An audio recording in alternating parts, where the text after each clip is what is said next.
در روزگاران دور پادشاهی بود که چندین پرسش ذهنش رو به خود مشغول کرده بود. اینکه چه وقتی بهترین زمان برای انجام کارهاست، چه کسی مهمترین فرد در زندگیه و درستترین کاری که باید انجام داد چیه؟ پادشاه معتقد بود با دونستن این سوالها بدون شک هرگز در انجام مسئولیتاش دچار اشتباه نمیشه. پادشاه پاداشی رو در نظر گرفت برای کسی که بتونه به اون کمک بکنه که به پاسخ سوالاتش برسه. عالمان بسیاری نزد وی آمدن و هر کدوم پاسخهای متفاوتی به اون پرسش‌ها دادن.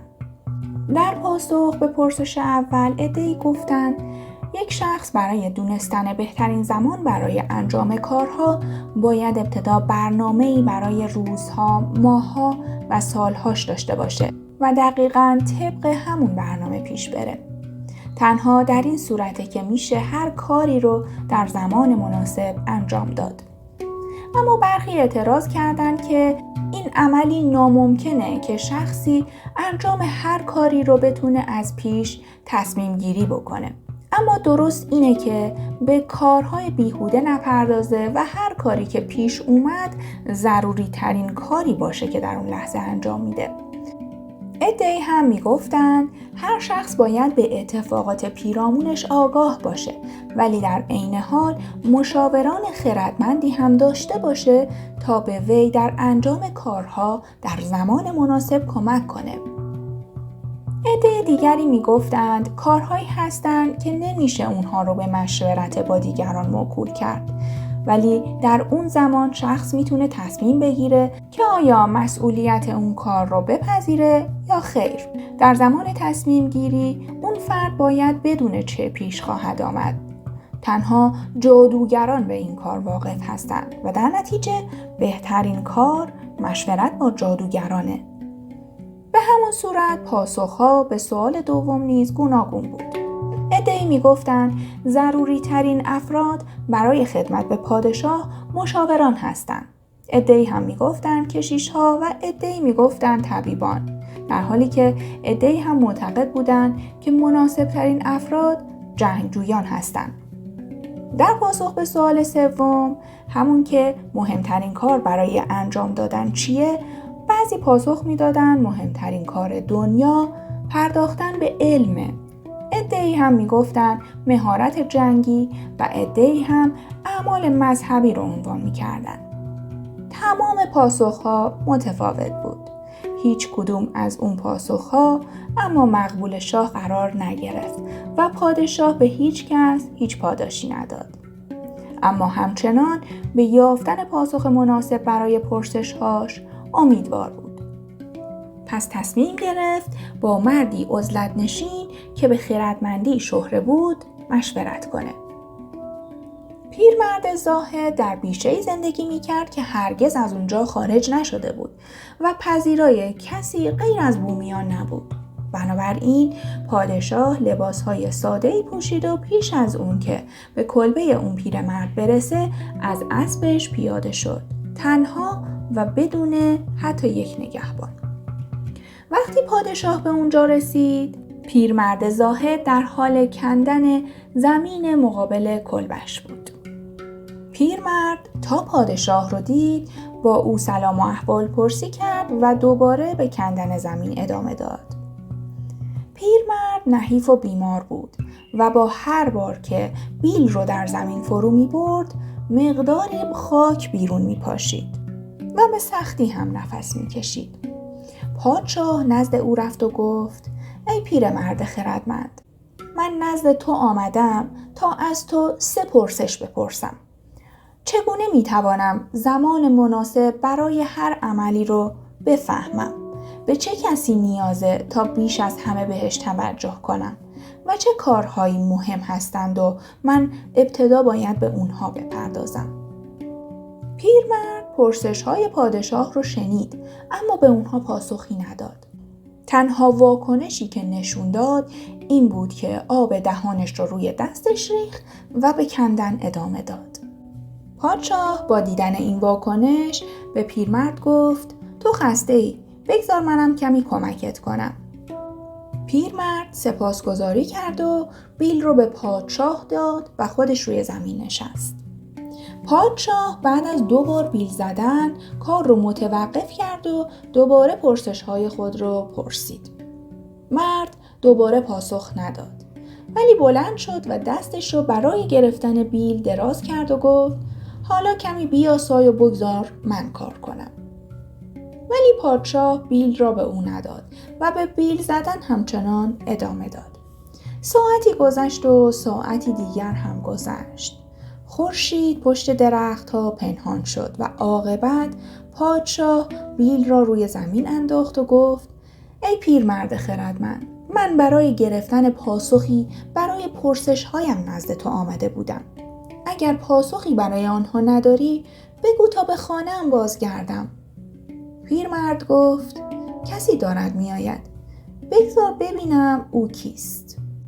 پادشاه برگشت و دید مردی با ریش‌های بلند از سمت بیشه می‌دود. مرد دستش را روی شکمش گذاشته بود و در حالی که خون ریزی می‌کرد در حال دویدن بود. وقتی به پادشاه رسید در حالی که ناله می‌کرد بیهوش شد و به زمین افتاد.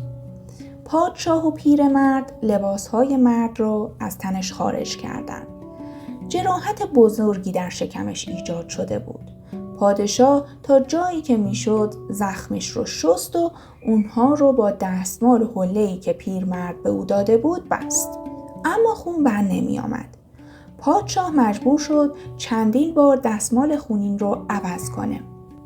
خلاصه با پیگیری ها و مراقبت های پادشاه خونریزی قطع شد. مرد که این بار آروم شده بود چیزی برای نوشیدن خواست. پادشاه برایش کمی آب آورد. کم کم خورشید غروب کرد و هوا سرد شد. پس پادشاه با کمک پیرمرد مرد زخمی رو به داخل کلبه بردند و روی تخت گذاشتند. مرد روی تخت خوابید، چشماشو بست و آرام گرفت.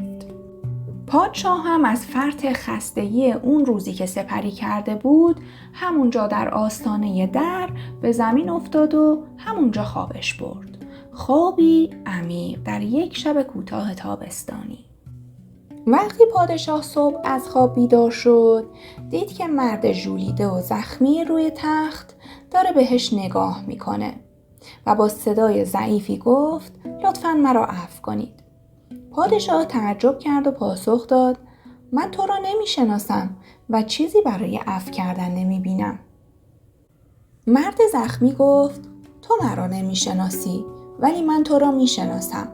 من دشمن قسم خورده تو هستم که میخواستم از تو انتقام بگیرم چون تو برادرم را به دار آویختی و دارایی‌هایش را از آن خود کردی.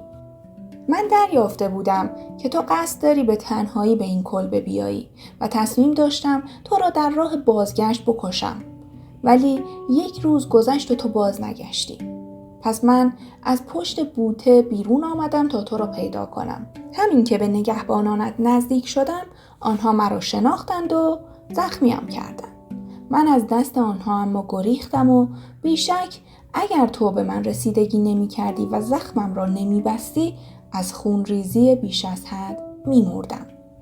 من در آرزوی کشتن تو بودم و تو جانم را نجات دادی.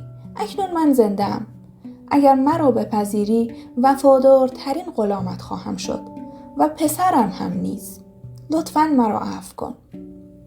پادشاه بسیار خوشحال بود که به این آسانی با دشمنش به صلح و آشتی رسیده و اکنون از یارانش شده. پادشاه نه تنها او را بخشید بلکه به او گفت که خدمه و طبیبش را نزد وی خواهد فرستاد تا مراقبش باشند و وعده بازگرداندن اموالش را نیز به او داد. پادشاه مرد زخمی را تنها گذاشت و به ایوان رفت و به دنبال پیرمرد گشت. او می‌خواست پیش از بازگشت پاسخ سؤال‌هایش را بگیرد. پیرمرد را بیرون در حالی یافت که بر روی زانوهایش بود و مشغول کاشتن بذر در زمینی که دیروز شخم زده بودند. پادشاه به پیرمرد نزدیک شد و گفت برای آخرین بار پاسخ سؤالهایم را از تو میخواهم ای مرد خردمند. پیرمرد در حالی که خمیده روی زانوهایش بود به پادشاه که کنارش ایستاده بود نگاه کرد و گفت تو پاسخت را گرفته ای. پادشاه گفت چه پاسخی؟ چه میگویی؟ مرد پاسخ داد ندیدی؟ دیروز اگر به ضعف من دل نمی سوزاندی زمین را برای من بیل نمی زدی و به راه خود ادامه می دادی و می رفتی، آن مرد به تو حمله می کرد و تو از اینکه کنار من نمانده بودی نادم و پشیمان می گشتی. بنابراین مهمترین زمان وقتی بود که تو در حال کندن زمین بودی و من با ارزشترین فرد زندگیت بودم و کمک به من هم مهمترین کار تو بود. پس از آن وقتی آن مرد به سمت ما دوید مهمترین زمان وقتی بود که تو به او توجه کردی، زیرا اگر این کار را نمی کردی او بدون اینکه با تو صلح کند می مرد. پس او مهمترین فرد برای تو بود و آنچه تو برای او انجام دادی مهمترین کارت. به یاد داشته باش تنها یک زمان است که بسیار ارزش دارد و آن اکنون است. این مهمترین زمان است زیرا تنها در این زمان است که تو قدرت داری و مهمترین شخص برای تو آن است که با او هستی، زیرا کسی نمی‌داند آیا با کس دیگری در ارتباط خواهی بود یا نه. و مهمترین کار انجام کار نیک است، زیرا انسان برای این به دنیا فرستاده شده. داستان سه پرسش اثر لئو تولستوی با بیانی ساده و تأثیرگذار به ما نشان می‌دهد که گاهی اوقات جواب‌هایی که در جستجویش هستیم در کنار ما هستند و ما فقط نیاز داریم به اونها با دید درست نگاه کنیم. این روایت با معنای عمیق و عبرت‌آموزی که دارد به اهمیت زندگی در لحظه حال، ارزش روابط انسانی و اهمیت خدمت به دیگران تاکید می‌کند. بهترین زمان حاله. همیشه باید در لحظه حال زندگی کنیم و از اون لذت ببریم. زمانی که ما در دست داریم همین لحظه است و باید از اون به بهترین شکل استفاده کنیم. مهمترین فرد زندگیمون فردیه که در لحظه حال با ماست. ما باید به افرادی که پیرامونمون هستن ارزش بدیم و به اونها توجه کنیم. این میتونه به ما کمک کنه تا روابط بهتری با دیگران برقرار کنیم. و مهمترین کاریه که ما در لحظه حال باید انجام بدیم. ما باید تمرکزمون رو بر روی کاری که در حال انجامش هستیم بگذاریم و به اون اهمیت بدیم. این میتونه به ما کمک بکنه تا بهترین نتیجه رو بگیریم. در پناه خرد و آگاهی باشید.